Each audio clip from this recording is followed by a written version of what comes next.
Christelle Kakam, depuis quelques années déjà, on voit la jeunesse camerounaise s'impliquer de manière hyperbolique dans le cinéma. Ils sont nombreux des jeunes qui veulent faire du cinéma à tout prix et même à tous les prix. Et on se pose justement la question de savoir pourquoi est-ce que la jeunesse camerounaise s'implique hyperboliquement dans le cinéma. Il y a tellement de raisons aussi. D'abord, premièrement, parce que le cinéma camerounais est en train de monter à une vitesse que je ne sais pas. Aujourd'hui, la Starmania est en plein dans la société camerounaise. Quand on voit les visages qui sont phares, comme Muriel Blanche, Daniel San et autres, tous les jeunes veulent leur ressembler. Les ressembler, pardon. Non, leur ressembler. Pourquoi tu fais ça? Non, parce que je veux voir si quelqu'un en fait est fixé. On dit mais je dis leur ressembler. Ok, tous les jeunes veulent leur ressembler. Il y a aussi le phénomène de l'appât du gain. On se dit que dans le cinéma, il y a beaucoup d'argent à se faire. Donc forcément, c'est la ligne qui donne le plus, qui est beaucoup plus fructueuse en fait et rapidement. En plus de ça, il y a aussi la passion. Les jeunes veulent qu'on les voit, veulent se faire remarquer. Quand on regarde aujourd'hui les réseaux sociaux qui marchent le plus, ce sont les réseaux sociaux qui mettent en avant la jeunesse et tout ce qui va avec dans TikTok et autres. Mais restons sur le fait qu'on se dit qu'il y a beaucoup d'argent dans le cinéma. Qu'est-ce qui leur donne l'impression qu'il y a beaucoup d'argent dans le cinéma? Quand on voit, je vais prendre un exemple, quand on voit une Amy Dani Basson qui après 2 ans, ou je ne sais pas, 2 ans de gloire, ouvre 2 restaurants, fait des voyages à Dubaï quand elle veut, va en Côte d'Ivoire ou je ne sais pas où, se fait des amitiés avec des influenceuses ivoiriennes et autres. On se dit forcément que c'est l'argent du cinéma vu qu'on l'a vu briller à travers le cinéma. Mais si sur 1000 cinéastes, on a peut-être 1, 2 ou 3 ou 4 ou 5 personnes qui se démarquent, est-ce que ça veut dire qu'il y a de l'argent dans le cinéma? Ça, c'est justement ce qu'on se bat à faire comprendre aux jeunes. Ces gens-là qui en fait brillent aujourd'hui sont presque des exceptions. Parce qu'il y a combien de personnes qui font dans le cinéma? Des millions au Cameroun. Par exemple. Mais on ne voit que quelques têtes sorties du lot. Et ces quelques têtes-là sortent après un parcours de titan. Parce que même pour se faire voir aujourd'hui, il y a tellement de prix à payer en fait. Il y a tellement de sacrifices à faire. Et c'est pour ça qu'on fait comprendre à ces jeunes-là ici que pour faire une carrière dans le cinéma, on ne se lève pas le matin et on commence. Il faut être très déterminé. Voilà, il faut être très déterminé, très patient, très passionné et autres. D'accord. Donc en réalité, vous nous dites qu'il n'y a pas autant d'argent dans le cinéma comme ces jeunes peuvent croire. L'argent dans le cinéma, d'abord, premièrement, ceux qui ont beaucoup d'argent dans le cinéma sont des producteurs. Donc tu mets ton argent, tu récoltes ton argent. Si c'est que vous voulez entrer en tant qu'acteur, c'est vraiment... L'acteur gagne son argent beaucoup plus dans ces histoires d'égérie. Donc, déjà en étant égérie des marques et tout, mais c'est pas le cinéma en fait qui donne l'argent aux acteurs. Il faut qu'on dise ça aux jeunes. Et même jusque-là, ils sont combien d'acteurs à être des égéries de marque? Même quand ils sont égéries, les égéries ne gagnent pas forcément de l'argent. Parce qu'aujourd'hui, on va voir des acteurs de cinéma se filmer dans de grands endroits et tout ça. Et peut-être ils ont juste été invités dans ces endroits ou bien ils y étaient pour des tournages et autres. C'est pas leur argent qu'ils dépensent parce qu'au fond, ils n'ont rien. Au fond, au final, quand on leur donne leur argent, ça sert juste à vendre le rêve, acheter de beaux vêtements, acheter une voiture si on peut et autres. On veut vendre le rêve au maximum, mais sinon, à la base, le cinéma pour un acteur ne donne vraiment pas. Voilà. Alors, je me retourne vers Blanche Ndomi pour poser la question de savoir. Blanche Ndomi, ils sont très nombreux des jeunes qui veulent faire du cinéma à tout prix, même à tous les prix, parce que comme Christelle Kakam le disait, ils pensent que le cinéma, c'est le chemin qui donne le plus d'argent. Et je vous pose la question de savoir, est-ce que ce n'est pas vous, jeunes acteurs et actrices, qui donnez l'impression à ces enfants que le cinéma donne beaucoup d'argent à travers des photos que vous publiez sur les réseaux sociaux? On vous voit partout devant des grosses voitures, dans des restaurants chics, on vous voit partout en train d'effectuer des voyages. Mais vous ne leur dites pas souvent que en fait, la voiture, c'était juste pour le tournage de la série et que ça ne vous appartient pas. Vous ne leur dites pas également que vous êtes allé au restaurant justement dans le cadre d'une publicité ou que vous voyagez pour Dubaï justement parce qu'une entreprise vous demande d'y aller peut-être pour représenter un produit et que vous allez revenir. Est-ce que ce n'est pas en quelque sorte vous, acteurs et actrices, qui donnez l'impression à ces enfants qu'en fait, il y a beaucoup d'argent dans le cinéma? Aussi, pour ma part, je l'ai toujours dit et je ne tarirai pas de continuer à le dire à la jeunesse camerounaise. Le cinéma en vérité, au Cameroun, ne nourrit pas l'acteur. Je préfère m'arrêter sur l'acteur parce que les techniciens, eux, ils ont quand même, ils ont leur petit poisson. Le cinéma ne nourrit. Moi qui suis actrice de cinéma depuis des années, en emboîtant le pas à Christelle Takam, effectivement, c'est comme elle a dit, c'est plus en étant égérie. Et même jusque-là, quand tu es égérie d'une société, ce n'est pas forcément l'argent. Ils peuvent prendre sur eux de te vêtir même parfois, parce que certaines de ces actrices qui ont des vêtements n'ont pas forcément porté des vêtements qui leur appartiennent. Parfois, les sociétés achètent des vêtements que vous portez, après vous remettez même. Oui. Donc vous portez juste le temps de faire la publicité. Oui, parfois on n'enlève même pas l'étiquette, parfois on n'enlève même pas l'étiquette. Elles-mêmes, les actrices, parfois pas te louer le vêtement, parce qu'au prix d'achat, c'est un peu très élevé. Elles louent ces vêtements, elles mettent, elles filment et après, elles vont remettre. Maintenant, si les jeunes veulent rester dans cette ambiance où ils se disent qu'il y a l'argent dans le cinéma, ils vont abandonner soit les études ou soit leur petit job au quartier parce qu'ils ont vu qu'il y a... Moi, je déconseille à tout jeune qui laisse son job parce qu'il veut venir avoir l'argent dans le cinéma. Ça ne se fait pas là. Même c'est Amy, Dani Basson ou Muriel Blanche, sont des personnes qui viennent de très très loin. Elles ne se sont pas levées un matin pour devenir Amy. Elles ne se sont pas levées un matin pour devenir Muriel Blanche. Je connais Amy déjà très battante du côté des DA là-bas, où elle a fait dans la restauration de base d'abord. Où elle manquait même l'argent de transport pour faire les castings. Voilà. Elle a eu un coup de chance comme ça et elle a été lancée, propulsée par sa série Ngobikai. Ngobikai. Dans la série, normalement, elle avait un nom. Elle s'appelait Ngobikai dans la série. C'était les Tchakai. Les Tchakai lui ont donné une ouverture qui ont fait qu'elle puisse avoir un peu plus d'ampleur dans ce qu'elle avait déjà commencé. C'est pas qu'elle est arrivée dans le cinéma, on lui a donné l'argent et direct comme ça, elle est devenue star, elle a pu ouvrir les restaurants. Non, c'est un travail en fait, comment je dis, c'est un long processus qui en a abouti à ça. Maintenant, mais je voulais aussi dire que les statistiques pour le fait de dire que les photos, on se filme, attendez, si je mets par exemple mon joli cabassi que j'ai mis là, il n'est sûrement pas cher. D'ailleurs, il n'est même pas cher. Et que j'arrive à avoir une bonne photo avec un bon téléphone que je mets sur la toile. Est-ce que c'est parce que je voudrais dire à un jeune que mon vêtement là fait de moi une des actrices les plus payées au cinéma? Pourtant, ce n'est pas le cas. Non, mais c'est aussi peut-être l'erreur de vous faire filmer avec un gros téléphone. Parce que quand les jeunes regardent une photo, ils se rendent compte que Ndomi s'est filmé avec le iPhone 14. On se dit, pourtant, elle a seulement demandé le téléphone de quelqu'un. Moi, j'ai jamais eu une photo avec un iPhone déjà. C'était un exemple. Non, c'est pour dire que mon téléphone, il filme hyper bien, mais il n'est pas iPhone. On n'est pas obligé forcément d'avoir le iPhone pour avoir une belle image. Et que les enfants arrêtent de trop rêver. C'est un trop de rêves qui commence même à fatiguer à la limite. Mais est-ce que ce n'est pas vous qui les faites rêver? Mais attends, est-ce qu'on va s'empêcher de vivre parce qu'on ne voudrait pas faire rêver des gens? Non, mais vous vivez faux. Moi, je ne vis pas faux. Non, on ne parle pas de vous, on parle des acteurs. Les acteurs dites aux gens que la plupart... Oui, plus des acteurs vivent faux. Plus des acteurs, j'ai envie de dire quoi, sont un tout petit peu passe-noble, mais... L'acteur, c'est son image. En général, en fait... L'acteur, c'est son image de base. Tu ne vas pas empêcher un acteur de te faire croire ce qu'il veut que tu crois. Parce qu'il va pas vouloir que tu rêves. Mais c'est dans ça. Et en ce moment aussi, en fait, ce n'est pas trop la faute à l'acteur. Parce que les producteurs et les réalisateurs, ceux qui prennent sur eux de faire des castings. Je vais prendre un exemple. J'ai fait un casting un jour où il y a Jonas Mbon qui me conseillait toujours d'envoyer des photos naturelles.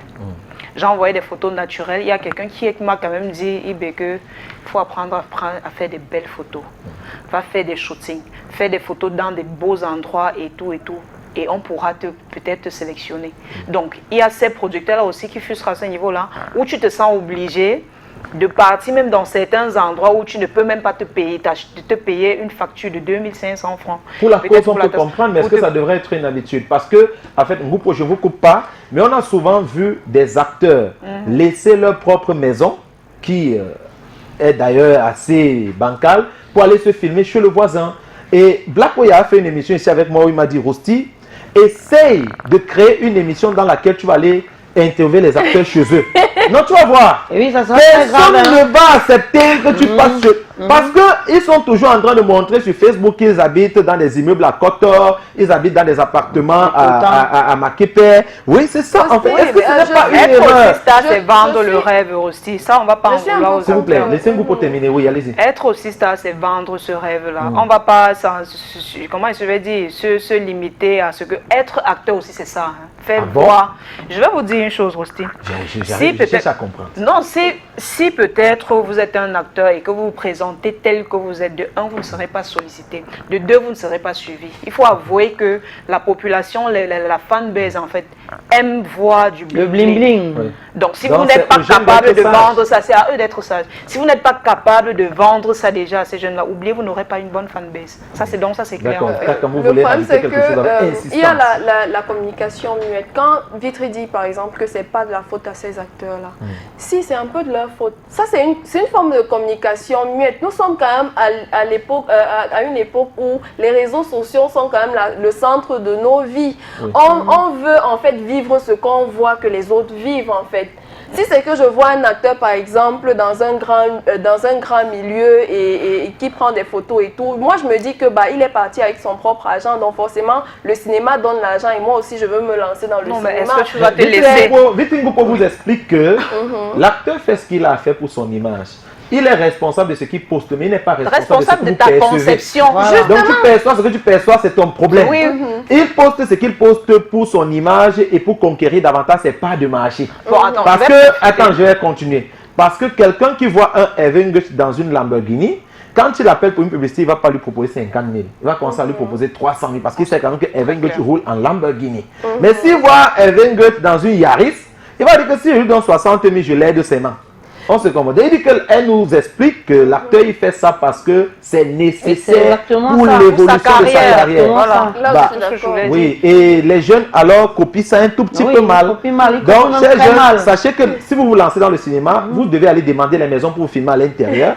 Vous devez voir quelqu'un avec une belle voiture, aller dire avec frère, laisse-moi prendre ce même photo. Demandez même les téléphones pour se filmer. Même les transférer, oui. Ah d'accord. Oui, les gens font ça. Je connais des gens qui postent des photos avec les iPhone 14 et ils n'ont même pas le 7. Et ils sont nombreux, ces acteurs qui font ça. Ils sont tellement nombreux, tellement nombreux. Il y a des gens, franchement, tu vois sur à la Facebook, jeunesse d'être sage, de faire le distinguo entre la personne et le personnage. Oui, merci. Moi, je ne peux pas en vouloir un acteur qui veut vendre le personnage. Qui veut vendre son image parce que, disons que sa suivi en dépend. Il se dit que non, il se filme avec peut-être sa Nike de 200, de peut-être 10 000 francs, au lieu d'aller faire peut-être comment ça veut dire, un deal avec une maison où il y a des vêtements, des chaussures pour aller se présenter. Mais ça sera différent. Quand on t'aborde même, c'est différent. Quand tu vas à un casting où c'est peut-être un véhicule qui te dépose, c'est différent. Très différent. C'est différent. Tu vas signer un contrat, c'est un véhicule, peut-être une RAV4 ou bien une Range Rover. C'est Range Rover. Non, je suis en train de faire juste le truc. Une RAV4, peut-être une Range Rover, mais quand tu sors de la Range Rover, tu es beaucoup plus respecté. Et on bouscule même les gens qui sont là depuis le matin pour te recevoir. Moi, je vous dis ce qui est réel. Et puis encore, si tu y vas avec un chauffeur et un policier. Voilà. Policier, ça ouvre la porte. Bon, Vitry Ngoupo, alors on se rend compte que les jeunes se perdent alors dans le rêve. Et on se pose la question de savoir, est-ce que les parents, est-ce que vous avez l'impression que les parents jouent un rôle d'accompagnement à l'égard de ces jeunes-là qui veulent se lancer dans le cinéma? Est-ce que les parents prennent le temps de leur donner des conseils? Est-ce que les parents prennent le temps de les accompagner dans le choix de leur carrière? Je dirais pas vraiment oui, parce que jusqu'ici, je ne vois pas. Si c'était le cas, on devrait voir nos jeunes, nos plus petits là, les enfants de ces mamans-là, aller plutôt dans certaines choses. Parce que vous voyez, à un moment donné, vous avez un acteur qui reçoit peut-être les prix aujourd'hui et demain. Moi, je me dis, pour ma part, l'argent que cet enfant-là gagne, on doit l'investir à autre chose. Par exemple, à sa formation. Est-ce que c'est ça, accompagner quelqu'un? Je veux dire, on n'est même pas encore au niveau des enfants. Je prends le cas des jeunes qui s'exhibent sur les réseaux sociaux, des jeunes qui veulent faire du cinéma à tout prix. Je me pose bien la question de savoir, est-ce que les parents les accompagnent à travers des conseils, à travers même peut-être la recherche des projets pour eux? Est-ce que les parents sont présents? Aussi, ce que je dirais à ce sujet, c'est que Si déjà vous voyez une petite fille s'afficher avec un truc pas très commode sur les réseaux sociaux, sa maman, ce n'est que le conseil qu'elle a reçu de sa maman, je vais vous dire ça comme ça. Parce que non, je vais vous dire, si je suis avec ma fille... Peut-être qu'elle n'a pas reçu de conseil. Si elle ne reçoit pas de conseil, elle fait 1, 2, 3 fois. Sa maman regarde ou elle ne regarde pas. Je ne sais pas. Elle peut ne pas regarder. Il y a des enfants têtus. Oui. Il y a des enfants têtus et que tu dois suivre ton enfant. Il y a des enfants qui, à un certain âge, disent qu'ils fois. sont libres de faire ce que bon leur sent parce qu'ils ont l'impression d'être déjà indépendants. Toi, le parent, qu'est-ce que tu peux bien y faire? Nous sommes en Afrique et quand l'enfant africain décide d'être têtu, oh, je suis libre. Parfois, tu comprends seulement qu'elle vit quelque part là-bas, elle est déjà enceinte. Tu fais comment? Tu vas attacher?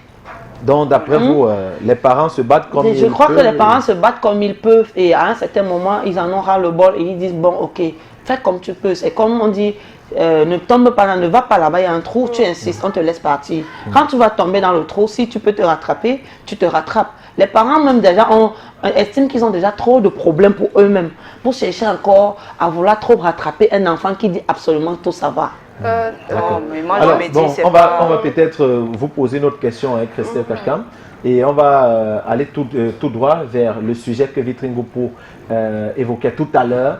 On remarque aussi depuis un certain temps l'entrée des tout petits enfants dans le cinéma camerounais et on se pose la question de savoir c'est quoi les enjeux des interprétations de ces enfants dans le cinéma camerounais. Est-ce que ça peut impacter d'abord sur ces études, parce que nous sommes dans le mois de la jeunesse, il faut qu'on se pose toutes ces questions. Est-ce que les enfants qui entrent de plus en plus dans le cinéma n'auront pas ou n'ont pas des problèmes avec leurs études? Et ensuite, l'argent que travaillent ces enfants profite à qui? À ces enfants-là ou aux parents qui utilisent ça pour jouer d'abord, pour le premier point, Rusty, école et cinéma peuvent faire bon ménage. Il faut juste que l'enfant soit assez intelligent. C'est pour ça qu'en fait, il n'existe pas 10 000 enfants au Cameroun qui font dans le cinéma. Parce qu'il faut être extrêmement intelligent et savoir dissocier les deux pour pouvoir s'en sortir. Même les enfants, ils comprennent ça. Le deuxième point, c'est le fait que leur argent, est-ce que leur argent est tout simplement mis dans un compte pour qu'ils puissent en profiter? On sait tous, avec la conjoncture économique aujourd'hui, certes, les parents de ces enfants-là vous diront que non, on en garde pour quand il va grandir et tout, mais on sait tous que c'est non. L'enfant va grandir sur peut-être 15 millions ou 20 millions qu'il a travaillé de toute sa vie. Il va venir retrouver peut-être 500 000 ou 1 million à ses 18 ans. Yes. On sait tous que c'est comme ça que ça va se passer. Parce que aujourd'hui, les parents de ces enfants-là, en fait, sont même devenus plus stars même que leurs propres enfants. Ils prennent l'argent que l'enfant travaille, ils s'arrangent avec en prétendant non, c'est bon pour les shootings, on doit vendre le rêve, l'enfant doit partir dans des milieux respectables, c'est monté, c'est descendu. Et demain, quand l'enfant va se demander mais où est passé l'argent que je travaillais, mais on a travaillé ton image avec tout simplement. Et pourtant, derrière, c'est l'argent que l'enfant travaille qui fait vivre la maison. Parfois, même quand l'enfant pèse, le parent ne travaille même plus, ne cherche même plus à travailler quelque part en disant que non, je suis le manager de mon enfant. Je travaille pour mon enfant doit me payer, mon salaire vient de l'enfant en fait. C'est un peu ça. On sait d'office que quand ces enfants-là vont grandir, vous allez me donner raison, demain d'autres vont même porter plainte carrément à leurs parents, d'autres ne vont même plus parler avec leurs parents à cause de cette... Justement, on va citer quelques exemples. Je vais vous poser la question, Blanche Domi. On voit beaucoup d'enfants s'impliquer dans les productions camerounaises. Déjà, vous êtes amis avec les mamans de quelques-uns de ces enfants. Je vais citer le petit Ayaba Jacob, dont vous connaissez bien la mère, Blanche Mana. Oui, Blanche Assana, qui est Mambombo et voilà, avec qui on s'entend particulièrement. Donc, il y a le petit Jacob Ayaba qui est très très régulier dans les productions. Il a cartonné dans Prédiction de Salem Kedi. D'ailleurs, il a remporté un prix pour sa meilleure performance dans Prédiction au Balafon Seven Award. Et Blanche Domi nous dit qu'il a déjà 3 prix à son actif. Il y a le petit Oben Chris qui a dégagé une performance remarquable dans Little Sam Big Sam, le petit qu'on opérait justement, qui est un acteur aussi de qualité. On a la petite Gloria qui, quand même, qu'on le veuille ou pas, a travaillé beaucoup d'argent à travers ses web-séries. Pardon? Un bon moment déjà. Oui, Gloria qui est là depuis, depuis un bon moment et qui a quand même travaillé beaucoup d'argent à travers ses web-séries. Et justement aussi, pour ne pas te couper, et pardon de tabler un peu sur Gloria, qui est une de nos enfants actrices. Je me rappelle à un moment,